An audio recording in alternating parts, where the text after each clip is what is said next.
감사합니다.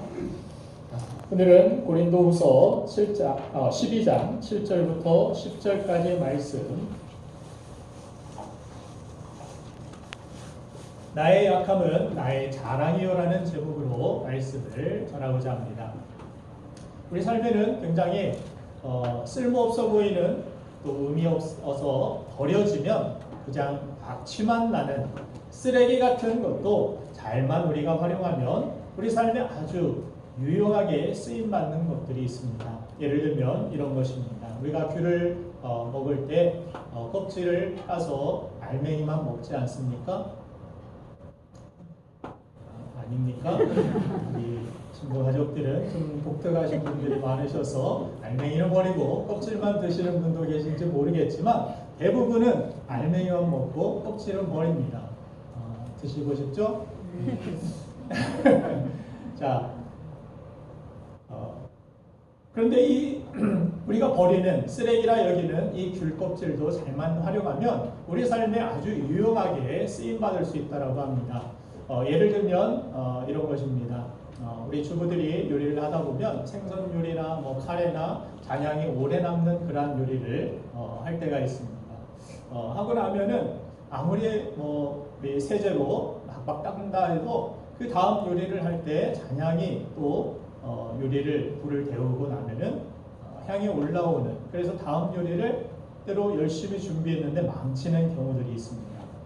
그런 가운데 그런 속상한 일들을 겪은 분들이 계실 텐데, 여기에 제가 생활의 지혜를 하나 알려드리겠습니다. 이 귤껍질, 쓰레기로 우리가 버려지는 이 귤껍질을 그 잔향이 남은 그릇에 물을 담고 팔팔 끓인 후에 두세 개 정도 조각을 넣어주고 함께 끓이게 되면 이 잔향이 다 사라지게 된다고 합니다. 아멘까지 나옵니다. 네, 아멘을 하셨으니까 한 가지 더 알려드리겠습니다. 우리가 콜라나 사이다 같은 탄산음료를 먹다 마시다가 남게 되면은 거의 쓰레기로 버리게 됩니다. 그런데 이것을 잘 간직해 놨다가 화병과 같이 꽃꽂이를 하는데 꽃과 함께 물과 함께 타서 그 화병에 넣어주면 일반 물을 넣었을 때보다 삼투압작용이 잘 원활하게 되어서 3일 정도는 더 그 꽃을 싱싱하게 볼 수 있다고 합니다. 여기까지 해주셔서 감사해요. 자, 이렇게 아무 의미 없이 버려질 수밖에 없는 이 쓰레기 같은 것이 잘만 활용하면 우리 삶에 아주 유용한 재료가 된다라는 것입니다. 이런 내용들을 제가 미용실 갔을 때 주부들이 보는 그냥 생활 잡지에서 본 것입니다. 그런데 주부들이 보는 이 생활 잡지에도 이런 생활의 팁, 우리의 삶에 이런 것들이 버려지지 않고 유용하게 쓰일 수 있다는 것을 알려주는 그런 도움을 주기도 하는데, 우리가 함께 읽은 이 성경에는 그보다 더 우리의 인생의 진중한 문제들, 정말 우리에게 다가온 연약함의 문제들, 정말 고난의 문제들, 그 쓰레기처럼 우리가 여겨질 수밖에 없는 그런 상황들과 아픔들, 이것조차도 성경은 그것을 하나님이 재료로 사용하셔서 놀랍게 그의 인생을 바꾸시고 오히려 더 영광스럽게 만들어 가시는 하나님의 섭리가 있음을 성경에서 우리에게 가르쳐주고 있는 것입니다. 자, 우리 삶에 정말 무의미해 보이는, 왜 이런 일이 나에게 벌어졌는지 싶은 가난이나 결핍이나 이별이나 그런 질병이나 상실이나 고독이나 그런 억울함 같은 일들이 내 삶에 찾아왔을 때 그냥 내버려 두면은 이런 것들이 쓰레기같이 내 인생에 분노로 남고 원망으로 남고 불평으로 남고 우울증이나 패배의식으로 그렇게 악취나는 쓰레기로 남겠지만, 이 약함을 잘만 사용한다라면 우리의 삶을 더 성숙시키고 우리의 신앙을 더 견고하게 다잡아주는 멋진 영적인 재료가 될 수도 있는 것입니다. 성경에 나오는 수많은 존경하는 신앙의 선배들의 모습을 보면 대부분 이런 약함과 실패와 부끄러운 그러한 과거와 상처의 흔적들을 다 가지고 있음을 알 수 있습니다. 그런데 그들의 공통점을 보면은 그런 약함과 실패와 상처와 부끄러운 과거를 통해서 하나님을 떠나고 하나님을 등지고 멀어진 사람들이 아니라 오히려 그 실패 때문에, 그 약함 때문에, 그 범죄함 때문에 하나님 앞에 더 엎드리고 하나님 앞에 더 가까이 나아가서 하나님께 꽉 붙들림 받은 그러한 인생. 그래서 하나님께서 오히려 그의 인생을 이전보다 더 영화롭게 영광스럽게 사용하시는 가치 있는 인생이 되는 이야기들로 성경은 가득 차 있는 것입니다. 오늘 저와 여러분들, 예배하는 여러분들도 그러할 줄로 믿습니다. 하나님께 꽉 붙들려서 정말 우리 인생이 더 영광스럽고 영화롭게 쓰임받는 우리가 될 줄로 믿습니다. 그래서 하나님은 그런 그들의 연약함들을, 인생의 믿음의 선배들의 연약함들을 성경을 통해서 낱낱이 기록하게 하셨습니다. 우리가 유인전을 보면은 그냥 아름다운 이야기, 처음부터 뭔가 막 대단했던 인물들 같은데, 하나님께서 사용하신 그런 인물들 보면은 정말 모질이 같고 찌질이 같고 자기 안에 그냥 자기 목숨 지키고자 넘겨버리는 그런 사람을 믿음의 조상으로, 다윗과 같은 그런 범죄자, 남의 아내를 탐하는 그런 죄를 가진 그를 가장 위대한 왕으로, 왜 그런 위대한 왕들을 아름다운 모습만 기록하지 않고 이런 연약함들을, 그 부끄러운 과거들을 하나님께서 기록하게 하신 것입니까? 우리에게도 그런 연약함과 부끄러운 과거들과 우리에게 찾아오는 상처들과 아픔들이 있을 수 있다는 것입니다. 그거로 인하여서 우리가 절망하지 말 것은, 하나님은 그와 같이 연약한 사람들도, 그와 같이 부족하고 부끄러운 삶을 살았던 인생들도 하나님의 손에 붙들릴 때 영광스러운 인생으로, 가치 있는 인생으로, 위대한 인생으로 하나님께서 만드실 수 있다는 것입니다. 우리의 가능성은, 우리의 소망은 그래서 우리에게 있지 않다라는 것을 성경은 보여줍니다. 그들의 위대함은 그들 자신에게 있는 것이 아니라 누구에게 붙들려 있느냐, 그 연약함 가지고 누구에게 찾아갔느냐, 여기에 달려있음을 하나님 말씀하십니다.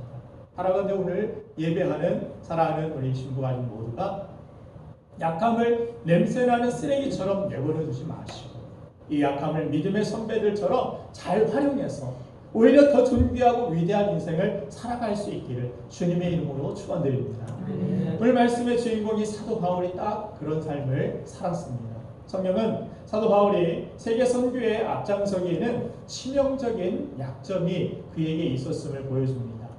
그게 얼마나 복음을 전하는 데 불편하고 어렵게 했는지, 그 스스로 그 질병을 육체의 가시 또는 사단의 사자라 그렇게 이름을 할 정도로 치명적인 질병이었음을 알 수가 있습니다.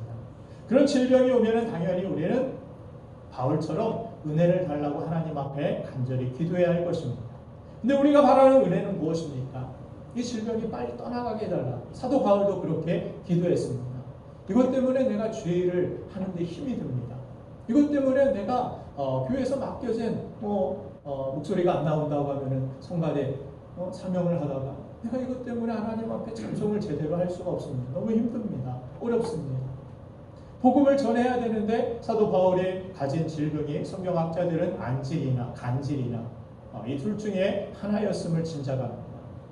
설교를 하는데 갑자기 간질로 쓰러져서 거품을 물고 나뒹굴고 있고, 안질로 앞을 내다볼 수가 없어서 누구인지도 잘 식별하지 못하고 말씀을 준비한 또 성경을 제대로 그것을 읽어내지 못한다라는, 사람들이 보았을 때 뭔가 이상하게 생각할 수도 있고, 그런 어려움이, 그런 약함이 사도 바울에게 있었습니다.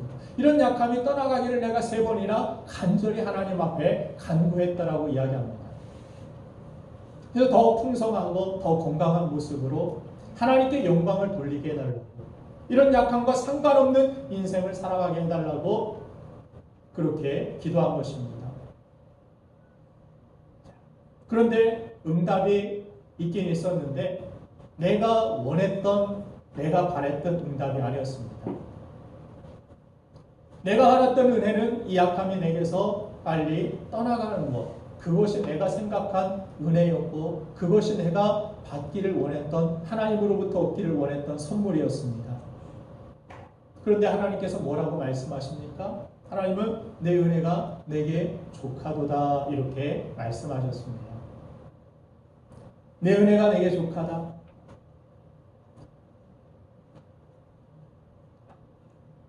지금 내게 필요한 그런 은혜는 그 약함들이 없어지는 게 은혜가 아니라 그 약함조차도 그 질병조차도 너에게 주어진 내 뜻 안에서 허락되어진 은혜다, 선물이다. 하나님께서 이렇게 말씀하여 주셨다라는 것입니다.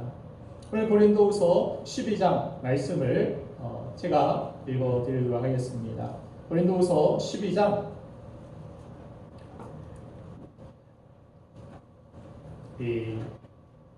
7절부터 제가 읽어드리겠습니다. 고린도후서 12장 7절부터 12절까지 말씀을 읽어드리면 여러 계시를 받은 것이 지극히 크므로 너무 자만하지 않게 하시려고 내 육체에 가시고 사탄의 사자를 주셨으니 이는 나를 쳐서 너무 자만하지 않게 하려 하심이라. 이것이 내게서 떠나가게 하기 위해 내가 3번 주께 간구하였더니 나에게 이르기를 내 은혜가 내게 족하도다. 이는 내 능력이 약한 데서 온전하여짐이라 하신지라. 그러므로 도리어 크게 기뻐함으로 나의 여러 약한 것들에 대하여 자랑하리니 이는 그리스도의 능력이 내게 머물게 하려 함이라. 하나님 고쳐주세요. 하나님 빨리 낫게 해주세요. 그랬더니 하나님의 응답이 내게 있는 그 질병 그조차도 너에게는 은혜라고 선물이라고 말씀하십니다. 너 고쳐줄 수 없어. 그런 하나님의 어떻게 보면은 거절로 들려지는 응답을 여러분들이 받았다라고 생각해 보세요. 기뻐할 수 있겠습니까? 그러나 사도 바울이 정말 그 안에서 기뻐하는 모습, 내가 오히려 이것을 이제 자랑하고 다니겠다.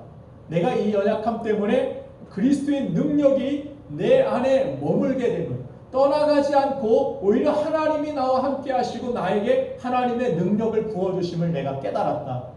나에게 있는 이 연약함은 떠나가야 될 연약함이 아니라 오히려 이 약함은 나에게 있는 축복이고 하나님의 능력을 받는 통로가 되는 것이구나. 내가 오히려 그래서 이 질병 때문에 나는 기뻐하겠다.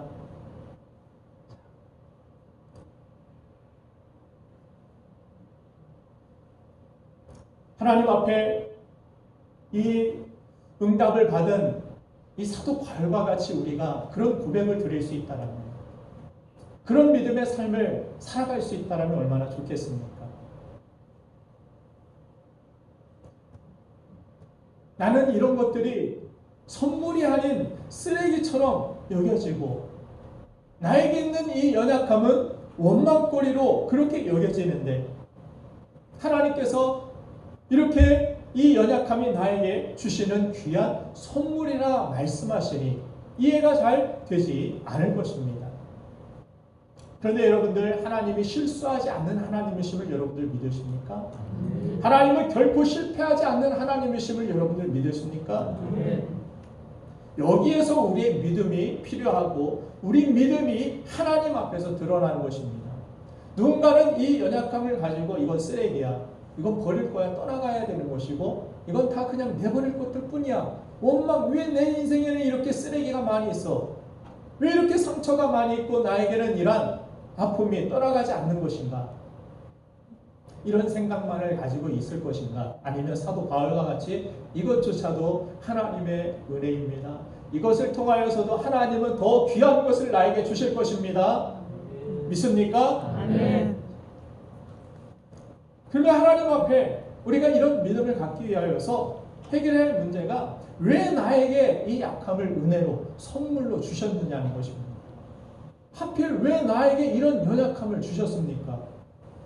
나 막 자랑하고 다니고 싶고 나 그리스도인으로서 막 땅땅거리고 살고 싶고 정말 어떤 화려한 모습으로 세상에 보여지는 것, 그것이 오히려 더 효과적으로 복음을 잘 전할 것 같고 사도 바울이 질병 없이 그냥 건강한 몸으로 사람들은 막 잘 고치면서 자신의 질병 하나 못 고치고 있을 때 사람들이 오히려 이상하게 생각하고 그러지는 않을까? 오히려 내가 막 건강하고 장수하고 잘 되어가지고 사람들에게 다가가면 복음이 덜 잘 전달되는 것이 아닐까? 그러나 그것은 하나님의 생각과 우리의 생각이 다르기 때문에 우리의 생각은 다 풍성하고 다 완벽하고 좋아야만 뭔가를 우리가 이룰 수 있고 하나님의 일을 할 수 있다라고 생각하지만 하나님은 그게 아니라고 말씀하시는 것입니다. 오히려 나의 연약함 가지고 오히려 나의 부족함 가지고 나의 그 상처 가지고 그럼에도 불구하고 믿음을 가지고 이 약함을 통하여서도 하나님은 하나님의 뜻을 이룰 수 있습니다. 하나님의 영광을 하나님은 친히 나타내실 수 있습니다라는 이 믿음을 가진 사람을 오늘도 하나님은 부르시고 찾으시는 줄로 믿습니다. 아멘. 그 하나님이 찾으시는 사람이 저와 여러분들 되기를 간절히 바랍니다. 아멘. 그러면 무엇 때문에 하나님께서 이런 연약함을 나에게 주신 것인가? 그 이유 첫 번째가 오늘 본 말씀 7절 아까 읽어드린 말씀 가운데 있는데 여러 계시를 받은 것이 뭐라고 합니까? 지극히 크므로 너무 자만하지 않게 하시려고 내 육체에 가시고 사단의 사자를 주셨다 말씀하고 있습니다. 하나님께서 나에게 그 상처를 주신 이유, 질병을 주신 이유, 왜 이런 고난을, 이런 아픔을, 이런 상실감을 나에게 주셨느냐? 자고하지 말라는 것입니다. 쉬운 말로 교만하지 말라는 것입니다. 다른 말로 이 아이는 겸손의 자리를 회복하라는 것입니다. 때로 우리에게 연약함이 없었더라면, 때로 우리에게 찾아온 이 실패가 없었더라면 우리가 지금 어떤 모습으로 살아가고 있을까? 여러분들 생각해 보셨습니까? 이렇게 아름다운 예배자의 모습으로 하나님만 바라보고 하나님의 인도하심만을 구하고 하나님의 말씀에 귀를 기울이고 간절히 하나님의 도우심과 인도하심을 구하며 기도하며 하나님의 사랑을 간절히 여러분들 찾으셨을까요? 생각으로는 그럴 것 같지만 인간의 이 간사함이 그렇지 못합니다. 뭔가가 막 풍성해지고 뭔가가 나아지면 우리 스스로는 처음부터 내가 그런 사람인 것처럼 생각합니다. 내가 잘난 존재인 것처럼 생각하고 내가 지혜로운 존재인 것처럼 하나님 없이도 그렇게 살 수 있는 것처럼 우리의 목이 언제부턴가 꼿꼿이 서기 시작합니다. 그래서 지난 시간에 우리가 영적인 BTS가 되어야 된다고 말씀을 드렸죠. 나는 벌어집니다. 나는 티끌입니다. 나는 쓰레기입니다.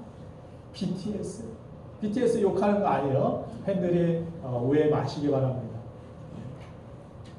날마다 하나님 앞에서 나는 티끌과 같이 먼지와 같은, 성경에는 흙이라고 그렇게 흙으로 우리를 빚으셨다고 말씀하는데 그 의미에는 티끌이라는, 먼지라는 의미가 있습니다. 우리 육신이 그냥 막 뭐 아름답고 뭐 보기 좋아 보이고 이렇게 생동력 있어 보이는 것 같아도 우리 인간이 연약한 존재입니다. 그냥 우리 영혼이 떠나가고 나면 이거 아무것도 아니에요. 그냥 다시 먼지로 돌아갑니다. 흙으로 돌아가 버려요.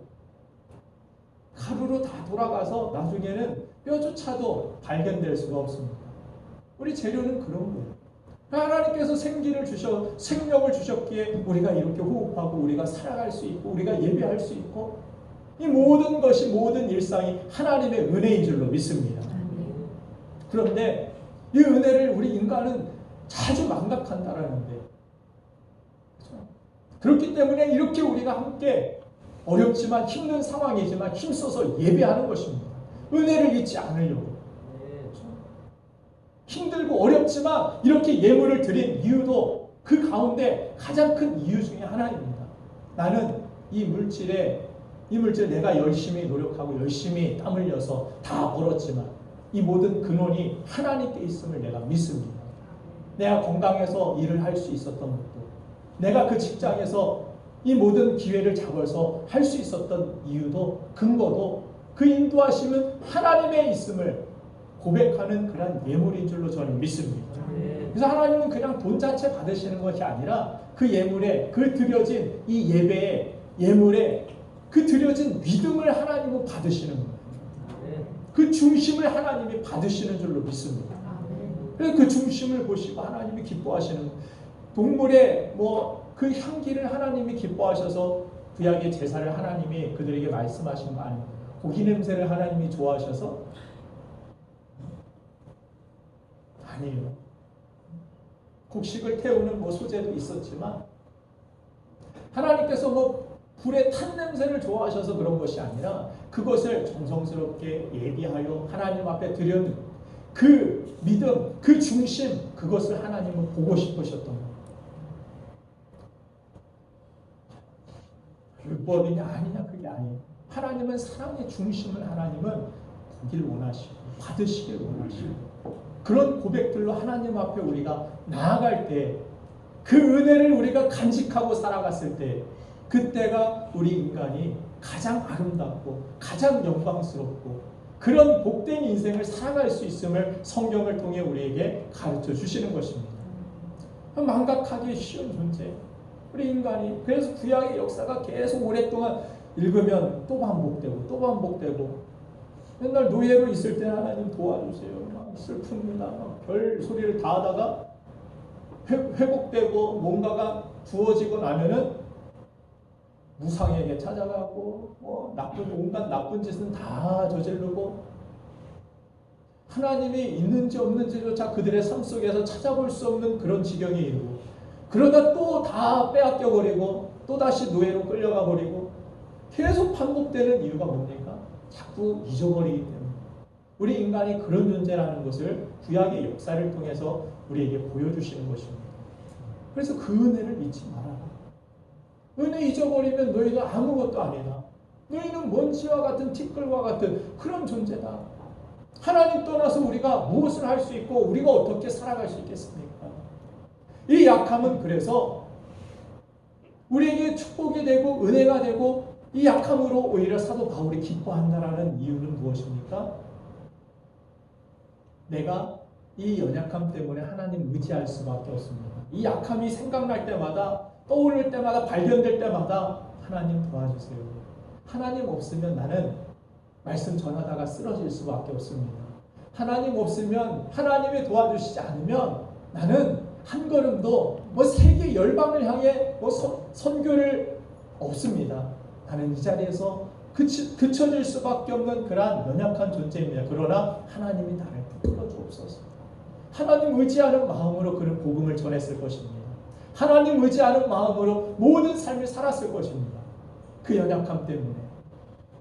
그런데 이 연약함이 없었다라면 내가 말하는 대로 막 다 되고 이루어지고 내가 하는 대로 다 그냥 형통하고 모든 일들이 내가 원하는 대로 바라는 대로 다 되어지면 결국 인간이 하나님 감사합니다 감사합니다 맨날 그럴 것 같아요? 아닙니다. 감사는 잠깐이고 점차 이 모든 것들을 자신의 공로로 돌리려는 인간의 얄팍한 그 죄성이 드러나기 시작합니다. 내가 잘했으니까 이 정도 하는 거지. 나나 되니까 이 정도 하는 거지. 자꾸 내 자신이 우상화되고 하나님 자리에 내가 다시 서려고 하는. 그래서 하나님 없이도 살 수 있을 것처럼 살아가는 그런 안타까운 인생을 살아가는 것입니다. 우리가 간절히 하나님을 언제 찾고 간절히 하나님의 인도하심을 언제 구합니까? 때로는 버겁고 힘들었지만 때로는 길이 없어 보이는 그런 캄캄한 터널 같은 곳에서 주저앉아서 눈물만 흘리고 있었지만 그러기에 하나님 앞에 우리는 더 진중하게 나아갈 수 있었고 그러기에 하나님 앞에 무릎 꿇을 수 있었고 그 눈물을 닦아낸 그러한 시간들 그 시간들이 모두어져서 이렇게 아름다운 신앙의 열매로 예배자로 기도자로 헌신자로 하나님께서 빚어가신 지난날의 시간들을 우리는 기억해야 합니다. 오늘 우리가 가진 약함도 다르지 않을 줄 믿습니다. 우리가 가진 이 약함 때문에 다시 한번 겸손하게 하나님 앞에 무릎 꿇을 수 있을 것이고 다시 한번 하나님의 놀라운 은혜를 깊이 경험하게 될 줄로 믿습니다. 시편 51편 17절 말씀을 보면은 하나님께서 구하시는 제사는 상한 심령이라 하나님이여 상하고 통미하는 마음을 주께서 멸시하지 아니하시리이다. 하나님이 찾으시는 심령은 상하고 통미하는 그런 심령이라고 말씀하고 있습니다. 근데 우리가 좀 잘 나가면은 뻣뻣해지고 겸손해지지 못하고 통회하는 심령으로 상한 심령으로 나아가지 못하는 우리 자신의 모습을 볼 때가 있습니다. 그래서 때로는 하나님께서 적당하게 감당할 만한 시련을 우리에게 주시고 우리가 너무너무 힘들 때에는 마침내 피할 길을 우리에게 내시는 하나님이십니다. 그래서 마침내 그 시간들을 모아서 하나님 받으시기 합당한 예배자로 우리를 빚으시고 붙들어 주시는 것입니다. 우리에게 있는 가시가 무엇이 있습니까? 사실 그것 때문에 하나님 없이 살 수 없는 자가 되었습니다. 우리가 하나님께 가까이 나아가고 있다면 절대로 그 약함의 시간은 실패의 시간이 아닌 줄 믿으시기 바랍니다. 진짜 실패와 진짜 불행이 뭔지 아십니까? 성경이 말하는 진짜 실패는, 진짜 불행은 약함이 찾아왔는데도 그 실패가 있음에도 불구하고 하나님께 나아가지 않는다라는 것입니다. 그럼에도 하나님께 겸손히 엎드리지 않는 삶, 상한 심령으로 하나님께 예배하지 못하는 것, 그것이 실패고 불행이지, 여러분의 약함 때문에 은혜의 보좌 앞에 우리가 담대히 그 은혜의 보좌락을 붙들고 나아갈 수 있다라면, 그 겸손함만 살아있다라면 여러분은 실패자가 아님을 믿으시길 바랍니다. 아멘. 겸손한 자에게 하나님은 천대까지 은혜를 베푸시는 하나님이시기 때문입니다. 아멘. 여러분의 약함은 축복의 자리로 초대하신 하나님의 초대장으로 받으시길 바랍니다. 아멘. 여러분들에게 약함이 찾아왔습니까? 약함의 종류는 많지만 하나님의 목적은 분명합니다. 다시 하나님 없이는 살 수 없음을 우리가 인정하고 하나님이 기뻐하시는 겸손의 자리로 돌아갑니다. 겸손의 예배의 자리로, 겸손의 기도의 자리로, 발을 씻겨주는 겸손의 헌신의 자리로 우리가 나아가야 되는 것입니다. 그 겸손의 자리가, 그 섬김의 자리가 우리가 서야 할 자리인 줄 믿으시길 바랍니다. 현재 코로나 사태도 하나님께서는 너희가 누구인지를 기억하라고 하나님은 전 세계적으로 우리에게 말씀하시는 것 같습니다. 치열한 세상을 살아가면서 여러분들도 내 자신이 누군지 잊고 살아가지는 않았습니까? 오늘 이 말씀 때문에 여러분들의 정체가 기억나기를 간절히 바랍니다.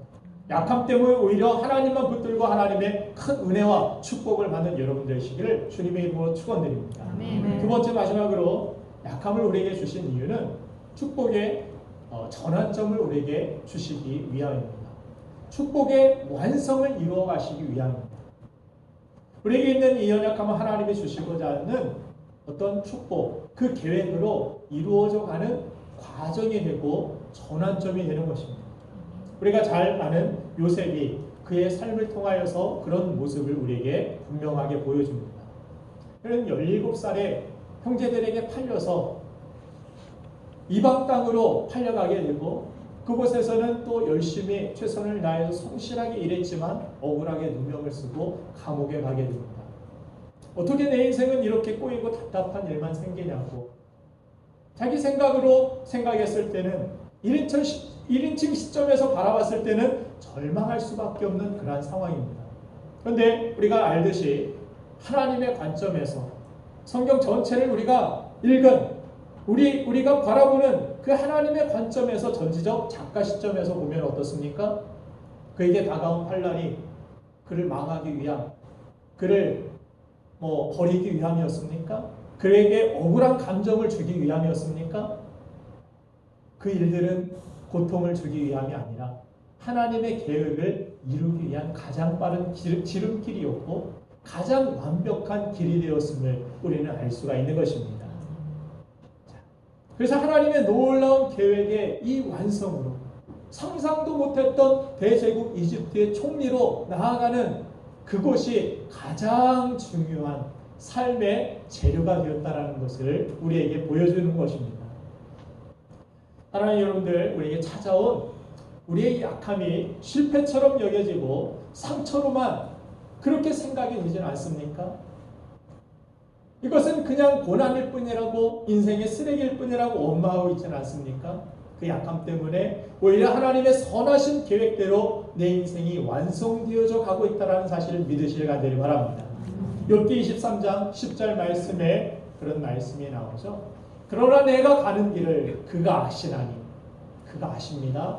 하나님이 여러분들이 가는 길을 아십니다. 나는 지금 알 수 없지만 내가 아는 것은 뭐예요? 하나님이 내 인생 가장 잘 아시고 나는 그 하나님을 믿는다라는 거예요. 그래서 그가 나를 때로는 단련하십니다. 좋은 길, 꽃길만 걷게 하시는 것이 아니라 환난의 고난의 길, 그 약함의 길을 하나님께서 나에게 허락하실 때가 있어요. 근데 그가 나를 단련하시는 이유는 무엇입니까? 그 후에 내가 순금과 같이 나오는 것, 그것이 하나님의 목적인 것입니다. 여러분들을 순금과 같은 영광스러운 인생, 순금과 같이 그렇게 순전한 인생, 하나님이 바라보시기에 정말 아름다운 인생으로 하나님께서 빚어내시기 위한 하나님의 섭리가 우리에게 주시는 약함 속에 있다는 사실을 우리는 알아야 할 것입니다. 풀무불에 들어가는 걸 좋아하는 사람은 없겠지만 그 풀무불에서 타는 것은 우리가 아니라 내가 아니라 내 안에 있는 그 더러운 불순물들이 타지는 줄로 믿으시기 바랍니다.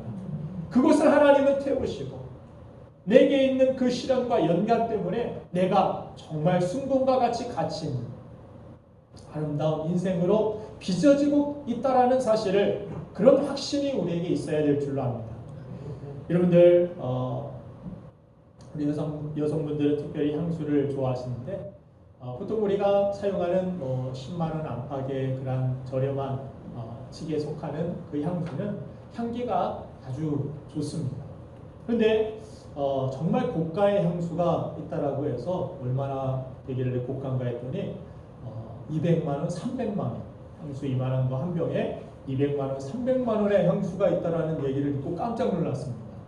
그래서 사람들도 10만 원짜리 향수도 이렇게 향기가 좋은데 200만 원, 300만 원의 그 향수의 향기는 천상의 향기가 아닐까라는 기대를 가지고 향기를 맡아본다고 합니다. 근데 하나같이 반응이 이게 뭐지? 라는 그런 반응을, 씁쓸한 그런 찡그리는 반응을 보인다고 합니다. 이게 아닌데 기대했던 것이, 우리 그 이유가 심리학자들이 이야기하는데 200만 원, 300만 원짜리 향수는 사람들이 처음에 맡을 때는 찡그릴 만한 그런 어떤 좀 고약한 향기가 난다고 합니다. 그런데 그게 중독성이 있어서 우리 인간에게 나는 페로몬 향에 가까운 그러한 향기가 그 고가의 향수에 쓰인다라고 합니다. 그래서 이것이 인간이 가장 중독성 있어 하는 향기가 인간의 페로몬 향인데, 이렇게 다 우아하게 앉아서 예배를 드리고 있지만 가끔 TV를 보다가 머리를 이렇게 만졌는데 한 3일 안 감아서 머리를 만졌는데 무슨 향기가 나는 것 같아요. 그래서 이렇게 맡아보기도 하고 죄송합니다. 네. 그런데 인간이 그렇다라는 거예요. 싫은데 또 맡아보고 또 맡아보고 또 확인해보고, 내 몸에서 어떻게 이런 향기가 날 수가 있지?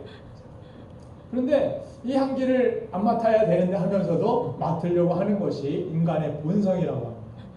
심리학자들이 그래요. 모든 인간이 다 그렇다고. 그래서 제일 비싼 이 향수의 재료 중에 하나가 용연향이라는 것이 있습니다. 이 용연향의 재료로 쓰이는 지금 용연향의 재료를, 원료를 여러분들이 보고 있는데 향유고래의 내장에서 이것이 나온 것입니다.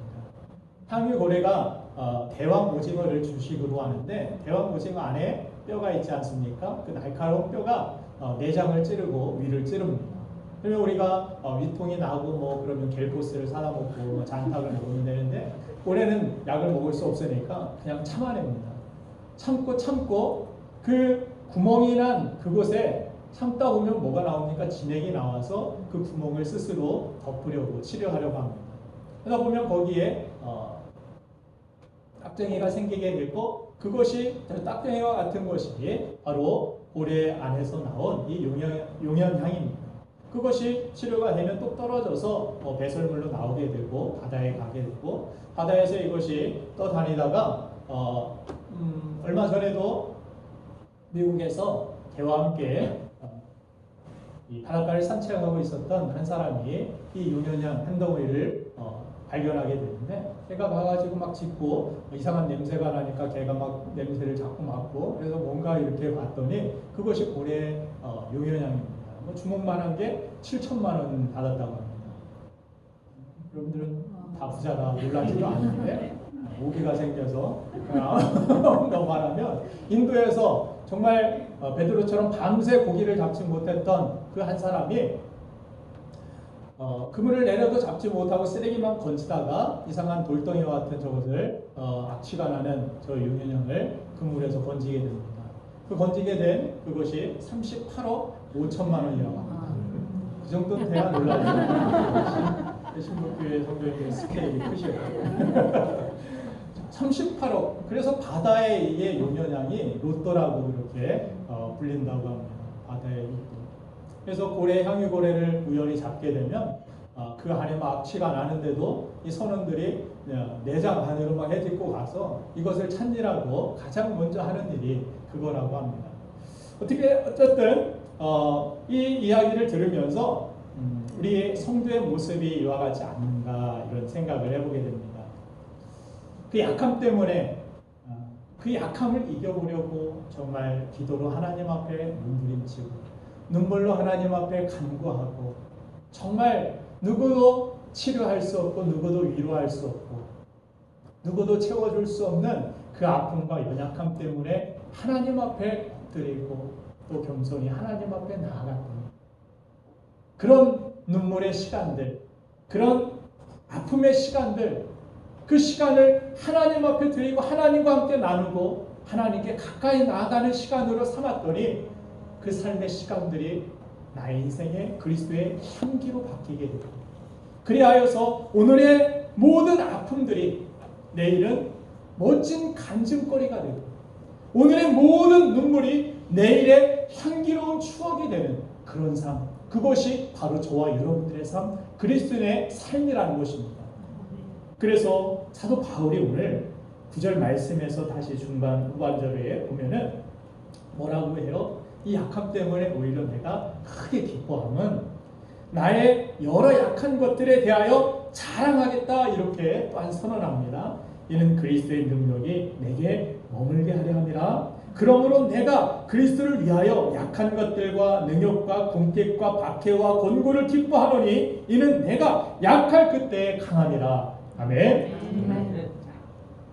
하나님께서는 오늘도 우리의 삶에 다가온 약함이 그냥 쓰레기로 가치 없는 것으로 그렇게 남겨지는 것이 아니라, 이 약함이 오히려 내일의 간증거리가 되고, 이 약함이 오히려 여러분들의 자랑거리가 되고, 약함 자체가 자랑은 아니지만 이 약함을 통해서 은혜를 주시는 하나님, 이 약함을 통해서 나를 완성시켜 가시고 빚어 가시는 하나님, 그 하나님으로 인하여서 오히려 약함 때문에 기뻐할 수 있고, 그 약함이 여러분들의 내일의 간증이 되는 그리스도의 향기가 되는 귀한 삶, 복된 삶 되기를 주님의 이름으로 축원드립니다. 이 시간 우리 잠시 기도하시겠습니다.